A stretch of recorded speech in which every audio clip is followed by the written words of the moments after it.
Hello everybody! Today our demo is on how to make a Cheater's sourdough bread. Now this is a Cheater's sourdough because we are not using a sourdough starter. We are instead using commercial yeast, also called instant yeast, and a cup of yogurt to create a similar flavor profile to a sourdough bread. So our first part of making this bread is to make the dough. I started with my mise en place here of all of my wet and dry ingredients. I'm going to start off with our water, which you want to be warm to the touch. You don't want it to be scalding and you don't want it to be cold because you want to be able to effectively activate your yeast, which I have in my cup here with my salt and sugar. So we're also going to be using yogurt today, which I talked briefly about before. I am using a single serve cup of this 5% milk fat yogurt. Most single cup serves are 1 cup, which is exactly what you need, 8 ounces. If it's less than 8 ounces, add a little bit more water. So I'm going to start by incorporating all of the dry ingredients loosely with a wooden spoon. Just quickly incorporate so that you don't have all of the yeast in one spot, all of the sugar in another, and you're going to create a well in the center. So that way you can more effectively incorporate those wet ingredients. So I scooped out all of my yogurt, making sure to really scoop out the sides. You want every bit of that yogurt. Then add in your water into the middle, into that center of the well. Now the reason we're using a well is because it makes it easier to hydrate all of your dry ingredients. So I start by kind of folding over the flour on top of my wet ingredients there, and then stirring to combine as much as possible.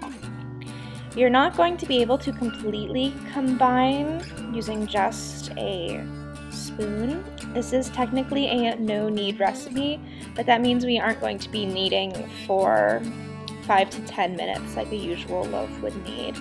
But we are going to have to just knead within the bowl itself to completely combine.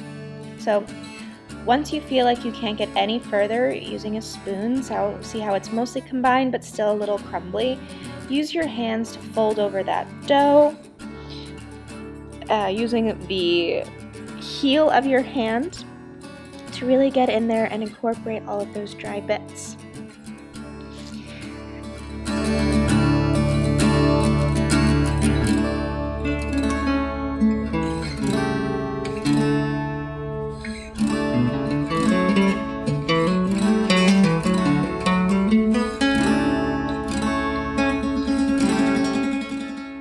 Once you feel that you have completely incorporated your dough and it looks like mine, you are going to cover it either with a lid, a piece of cling film, or some saran wrap and let sit on the counter for 2 hours.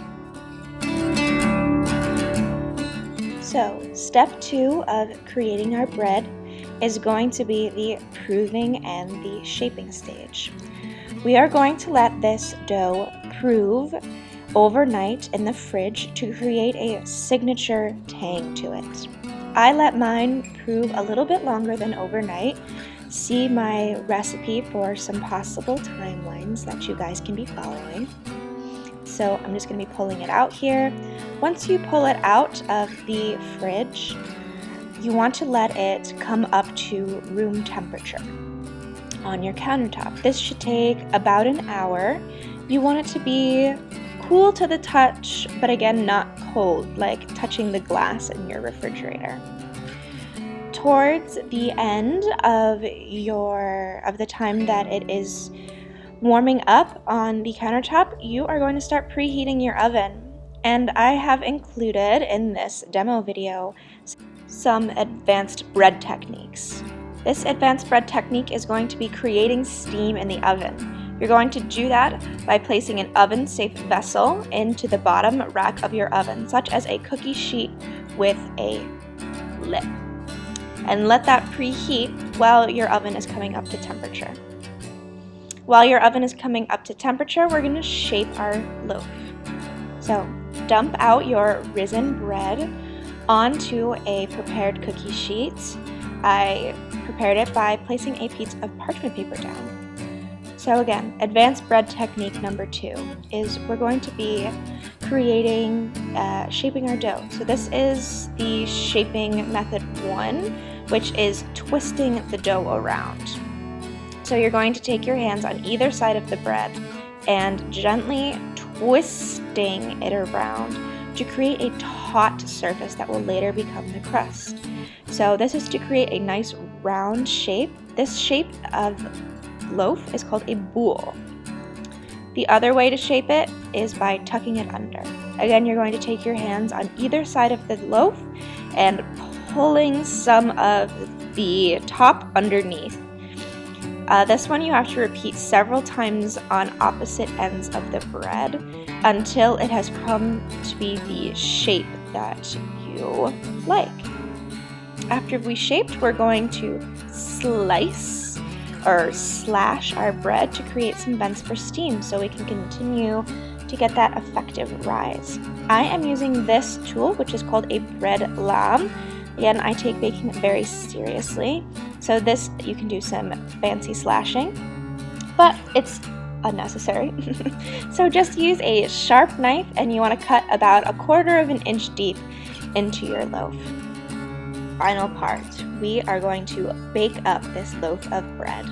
So during this baking process, we are going to be revisiting our advanced bread technique number 1, creating steam in the oven to create a really nice crust. The way we're going to be doing this is by putting some ice cubes and some cold water onto our preheated cookie sheet that's in the oven. So quickly put your ice cubes and your water onto that hot cookie sheet and put your bread in the oven as quickly as possible afterwards. During the baking process, try your very best not to open the oven until it is time to check your bread.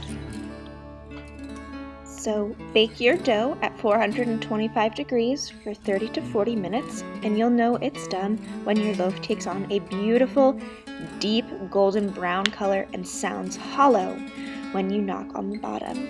I hope this recipe isn't too challenging. Feel free to contact me with any questions, and I can't wait to see your finished products.